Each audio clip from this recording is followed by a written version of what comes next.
Hello everyone.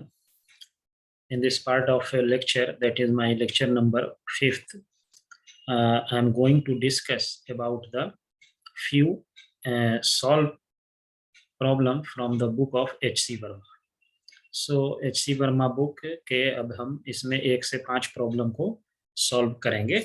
Chapter हमारा वही है, वेक्टर है, और ये प्रॉब्लम्स जो हैं ये सारे बहुत ही यूजफुल प्रॉब्लम है फंडामेंटल कंसेप्ट को क्लियर करने के लिए। तो एक बार जैसे ही आप H.C. वर्मा का बुक बना लेते हैं या सॉल्व कर लेते हैं प्रॉब्लम्स को, तो आपका जो है बेसिक कंसेप्ट जो है वो क्लियर हो जाता है। क्योंकि ये बुक जो है बहुत ही इंपॉर्टेंट बुक है कि कंसेप्ट क्लियर करने के लिए हो या आपका कंपटीशन पॉइंट ऑफ व्यू के लिए हो, 11-12 पॉइंट ऑफ व्यू के लिए बहुत इंपॉर्टेंट बुक है। तो चलिए इसमें हम पहला वाला प्रॉब्लम देखते हैं। A vector A makes an angle 20 degree and B makes an angle 110 degree with the x-axis. The magnitude of these vectors are 3 meter and 4 meter respectively. Find the resultant. देखिए ये सब जो वेक्टर्स के question होते हैं वो बहुत ही easy है अगर थोड़ा सा ध्यान से देखा जाए तो। देखिए ये एक्स एक्सिस है एंड ये आपका जो है कि ये वाई एक्सिस है, ये वाई एक्सिस है। अब इसमें कह रहा है कि दो वेक्टर है, एक एंगल जो है 20 डिग्री बना रहा है एक्स एक्सिस से, और एक वेक्टर है जो कि आपको एंगल बना रहा है 110 डिग्री। तो पहला हम ये वाला डिफरेंट कलर से ये 20 डिग्री एंगल मान लिया कि ये वाला वेक्टर है, और ये एंगल जो है ये है 20 डिग्री, और दूसरा वाला है वो है 110 डिग्री। ये मैंने दूसरा वेक्टर बी ड्रॉ कर लिया यहाँ पे, और ये ए वेक्टर है, ये ए एंड बी है, और ये एंगल जो है एक्स एक्सिस से ये बना रहा है 110 डिग्री का एक्स एक्सिस से। तो अब आपको इसमें पूछा जा रहा है कि इसका जो है रिजल्टेंट वेक्टर बनाना है, यानी कि ए और बी कितना रिजल्टेंट देगा दोनों वेक्टर मिलकर के। तो इसका जो बेस्ट वे है, सबसे पहले हम कोशिश ये करते हैं कि इसका डायग्राम जरूर खींच लें, कोई भी क्वेश्चन बनाना हो तो। अब इसका रिजल्टेंट जो बनेगा, तो रिजल्टेंट बनाने का एक ही तरीका है, वो क्या है कि इसको हम ए वेक्टर बना लिया, बी वेक्टर बना लिया, दोनों का मैग्नीट्यूड जो है हमारे पास, एक का मैग्नीट्यूड दे रखा है 3 है, और बी का मैग्नीट्यूड जो दे रखा है वो है 4 यूनिट दे रखा है। रिजल्टेंट निकालने का तरीका ये होता है कि जो फॉर्मूला हमने अपने सारे वीडियो में डिस्कस किए हैं, इसका लिंक भी इसमें शेयर किया हुआ है, आप वहां देख सकते हैं। तो रिजल्टेंट वेक्टर निकालने का जो फॉर्मूला है वो हमारे पास यही है, A square plus B square plus 2ab cos theta. तो ध्यान यहां देना यह है कि हमको ए का मैग्नीट्यूड तो पता है वो है 3, बी का मैग्नीट्यूड पता है 4। अब थीटा क्या है, ये angle between a and b. तो ए वेक्टर यहाँ है, बी वेक्टर यहाँ है, तो इसके बीच का ये वाला एंगल हमारा है ए और बी के बीच, जो कि कितना डिग्री है, ये 90 डिग्री हो जाएगा। 110 पूरा है, ये 20 है, तो ये कितना हो जाएगा, 90 डिग्री हो जाएगा। अब इसमें जब हम इस वैल्यू को पुट करेंगे तो ये वाला हिस्सा हमारे पास ए का वैल्यू हो गया 3 का स्क्वायर, बी का वैल्यू हो गया 4 का square, plus 2 into 3 into 4 into cos 90, और कॉस 90 कितना होता है, 0 होता है। तो इसलिए ये वाला टर्म टोटल फिनिश हो जाएगा, 0 हो जाएगा। तो 3 का स्क्वायर प्लस 4 का स्क्वायर का अंडर रूट कर देंगे तो ये हमारे पास 5 हो जाएगा, यानी कि रिजल्टेंट हमारा कितना निकल के आ गया, 5 आ गया। इसका मैग्नीट्यूड रिजल्टेंट का है, लेकिन डायरेक्शन भी निकालना होता है। तो डायरेक्शन निकालने के लिए जो फॉर्मूला हम यूज करते हैं वो हमारे पास कौन सा फॉर्मूला है, याद करिए कौन सा फॉर्मूला है रिजल्ट डायरेक्शन निकालने, यानी कि ये रिजल्टेंट जो है इस एक्स एक्सिस, ये ए वेक्टर के साथ कितना एंगल बनाएगा, तो उसको लिखने का फॉर्मूला ये है कि tan alpha equal to b sine theta divided by a plus b cos theta लिखते हैं, यही वाला फॉर्मूला है। ये भी याद रखने वाला चीज है। अब बी कितना है हमारे पास, 4 हो गया, और थीटा कितना है 90, तो साइन 90 हो गया, डिवाइडेड बाई ए कितना है 3, प्लस बी हो गया 4 कॉस 90। तो ये कॉस 90 वाला ये टर्म 0 हो जाएगा, और साइन 90 1 होता है, तो ये हमारा कितना हो गया 4/3, यानी कि tan अल्फा जो है वो हमारा निकल के आ गया, कितना आ गया बोलिए, tan अल्फा जो है ये हमारा आ गया 4/3।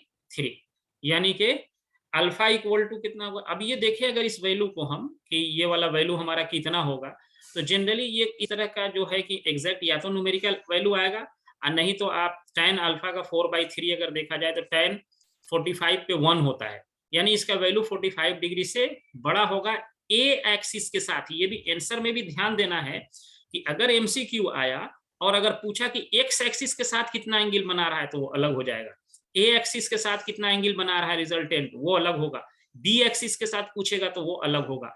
ये एंगल वो एंगल है अल्फा जो रिजल्टेंट वेक्टर बना रहा है किसके साथ, विथ वेक्टर ए के साथ जो एंगल है वो है। अब एक्स के साथ कहेगा तो उसमें 20 ऐड करना पड़ेगा, तो ये वाला जो हमारा एंगल है ये क्या होगा 45 से ज्यादा होगा चाहे जितना वैल्यू आए। अब इसमें आंसर में अगर आप देखेंगे बुक में जो आंसर में दे रखा है वो हम आपको बताते हैं कितना दे रखा है आंसर में। तो यहाँ से हमारा अल्फा का जो वैल्यू निकल के आएगा वो हमारे पास जो है ये होगा अल्फा इक्वल टू 53 डिग्री। तो ये ध्यान देने वाला है 53 डिग्री एंगल किसके साथ बनाएगा, वेक्टर ए के साथ बनाएगा, यानी कि इसके साथ एंगल जो बनेगा वो हमारा एंगल ये रिजल्टेंट वेक्टर जो है ऐसे जा रहा है तो ये ए के साथ 53 डिग्री बनाएगा। लेकिन अगर यही लिखता एक्स एक्सिस के साथ तो एक्स एक्सिस के साथ क्या होता 20 प्लस 53 हो जाता, यानी 73 डिग्री हो जाता। एक्स एक्सिस के साथ अगर ये रिजल्टेंट का बात होता तो ये जो है 73 डिग्री हो जाता। तो ये आंसर लिखते समय ये ध्यान देना है अगर ये एमसीक्यू क्वेश्चन है तो उस केस में आपको चारों चॉइस पे ध्यान देना पड़ेगा। अगर एमसीक्यू नहीं है तो आप क्या कोई भी लिख देंगे, दोनों सही है, 73 डिग्री भी सही है 53 डिग्री भी सही है। तो ये 73 degree with the x axis होगा, ये 73 डिग्री विथ एक्स एक्सिस है ये, और 53 डिग्री विथ वेक्टर ए है, विथ वेक्टर ए है। ये दोनों बात ध्यान रखने वाला है। अब नेक्स्ट प्रॉब्लम देखते हैं। नेक्स्ट प्रॉब्लम क्या है हमारा, दूसरा नंबर जो प्रॉब्लम है, दूसरा प्रॉब्लम ये कह रहा है आपको कि आपके पास जो है कि फिर दो वेक्टर है ए and be the two vectors of magnitude 10 unit each. दोनों वेक्टर का मैग्नीट्यूड जो है ये सॉल्यूशन नंबर मेरा 2 है, सॉल्यूशन 2। दो वेक्टर है और दोनों का मैग्नीट्यूड जो है कितना दे रखा है 10 यूनिट है, और एक वेक्टर जो है ये आपका जो है एक्स एक्सिस से एंगल बना रहा है कितना डिग्री 30 डिग्री, ये एक्स एक्सिस के साथ है, और दूसरा जो है एक्स एक्सिस से ये जो एंगल बना रहा है ये हमारा जो है 60 डिग्री है, ये 30 डिग्री है और ये है एंगल 60 डिग्री है। और दोनों का मैग्नीट्यूड कितना दे रखा है 10 है, ये भी 10 है, दोनों का मैग्नीट्यूड 10 है। ये आपका वाई एक्सिस है और ये हमारा एक्स एक्सिस है। अब पूछ रहा है कि इसका रिजल्टेंट बताइए। तो रिजल्टेंट बताने के लिए हमको जो है क्या जरूरत पड़ेगा, फिर यही है दोनों वेक्टर का रिजल्टेंट निकालना है तो हमको इसका क्या लेना पड़ेगा मैग्नीट्यूड निकालने के लिए दोनों वेक्टर के बीच एंगल चाहिए। तो एंगल चाहिए तो इसके लिए अब यहाँ क्या है जो आंसर के फॉर्म में है जो दे रखा है इसमें क्वेश्चन में वो डिफरेंटली दे रखा है, इसलिए दे रखा है क्योंकि बहुत होशियारी से बहुत अकलमंदी से आंसर लिखा हुआ है। अब इस दोनों वेक्टर के बीच अगर एंगल देखें तो कितना हो जाएगा, ये 30 डिग्री हो जाएगा। और जैसे ये मैंने अभी आपको ये खींच दिया दोनों वेक्टर के बीच का जो है ये, अब दो वेक्टर मैंने आपको ड्रॉ कर दिया, दोनों वेक्टर के बीच का एंगल जो है ये है आपका 30 डिग्री निकल के आ गया, ये मैंने अलग करके लिख दिया, ये 10 और 10। और ये ध्यान देना है कि ये 10 वाला जो है, या इसको रुकिए हम ऐसे करते हैं थोड़ा सा इसको चेंज करते हैं, ये वाला हमारा हो गया 30 डिग्री एंगल। अब इसका अगर रिजल्टेंट निकालना है तो हम जानते हैं कि रिजल्टेंट इक्वल टू दोनों वेक्टर का मैग्नीट्यूड पता होना चाहिए, तो दोनों का मैग्नीट्यूड हमको पता है वो कितना है, तो दोनों का मैग्नीट्यूड हमारे पास है 10 का स्क्वायर प्लस 10 का square, A square plus B square plus 2ab, 2 into A into B into cos 30 degree, ये सब पे रूट लगा हुआ है। तो ये हो गया 100 और कॉस 30 कितना होता है √3/2 होता है, तो ये हो गया ये कितना √3/2 हो जाएगा। तो इसको जो है हम लिख सकते हैं 100 का 10 का स्क्वायर 10 का स्क्वायर यानी कि आपका हो गया ये 100 और ये भी 100 200 प्लस 2 इंटू 100 इंटू cos 30 कितना हो जाएगा √3/2 हो जाएगा। तो ये डाल दिया, इससे ये कैंसिल हो गया और इसको जब हम √3 से मल्टीप्लाई करेंगे, √3 का मतलब है 1.73, तो 1.732 से मल्टीप्लाई कर देंगे इसको, तो ये हो जाएगा 200 प्लस 1.732 तो ये हो जाएगा इतना, और ये इसको रूट कर देंगे स्क्वायर रूट, तो इसका जो मैग्नीट्यूड हमको निकल के आएगा वो कितना आ जाएगा, इसका जो मैग्नीट्यूड है ये हमारे पास आ जाएगा 273 अंडर रूट 373, नॉट 200, 200 ये है, 300 हो गया। लेकिन आंसर इतना नहीं दे रखा है बुक में। देखिए इसमें क्या है इंटरेस्टिंग बात, इसको भी सॉल्व करेंगे तो उतना ही आएगा। आंसर में क्या दे रखा है कि ये जो दो वेक्टर है इसका रिजल्टेंट जो है ये ऐसे है। अब रिजल्टेंट ये दोनों वेक्टर जो हमारा है, जो आंसर दे रखा है, यही इसीलिए इसमें बहुत ही टेक्निक वाले ये सारे क्वेश्चंस है, नॉर्मल क्वेश्चन नहीं है। ये 10 है, ये भी 10 है और ये एंगल 30 है।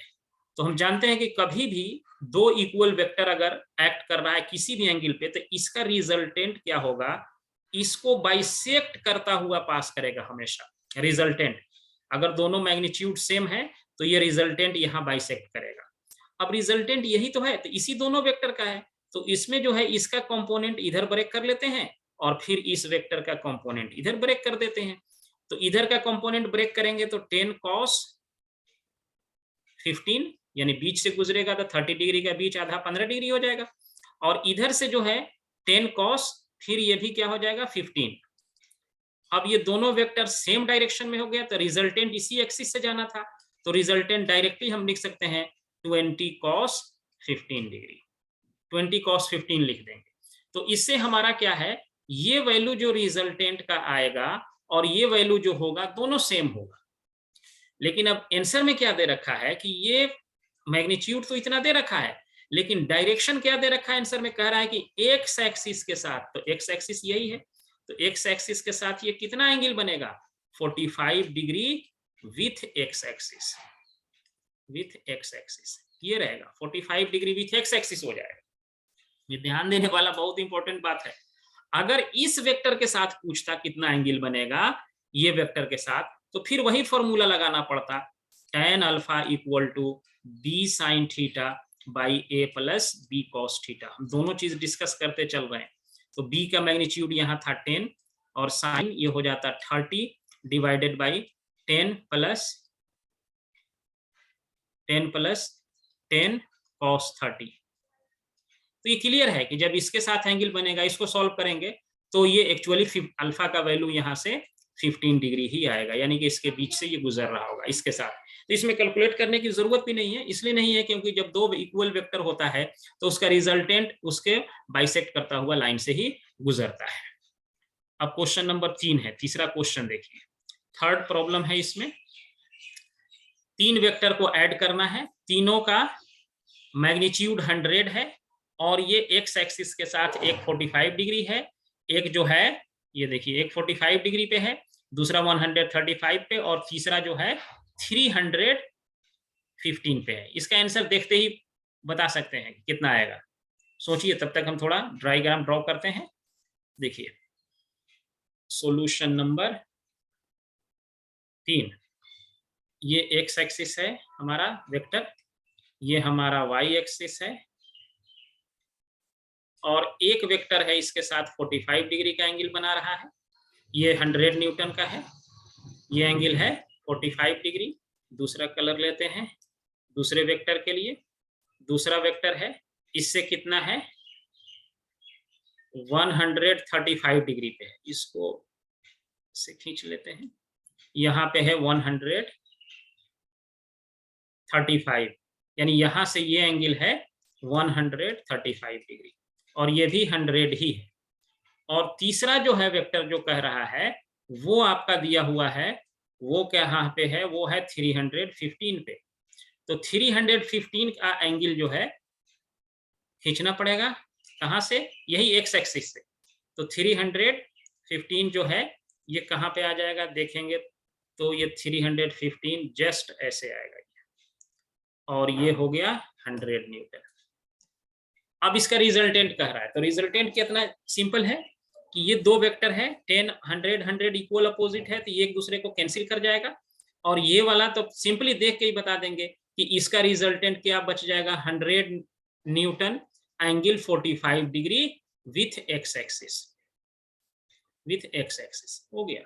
यानी इसका मतलब ये था कि अगर जैसे आपके पास एक मास हो m, इसको 3 फोर्स से खींचा जा रहा हो, सपोज करें एक इधर से खींच रहा है 100 न्यूटन, एक दूसरा वाला ऐसे फोर्स लगा रहा है 100 न्यूटन, तीसरा वाला फोर्स ऐसे लगा रहा है ठीक इसके अपोजिट में 100 न्यूटन, ये जस्ट अपोजिट है।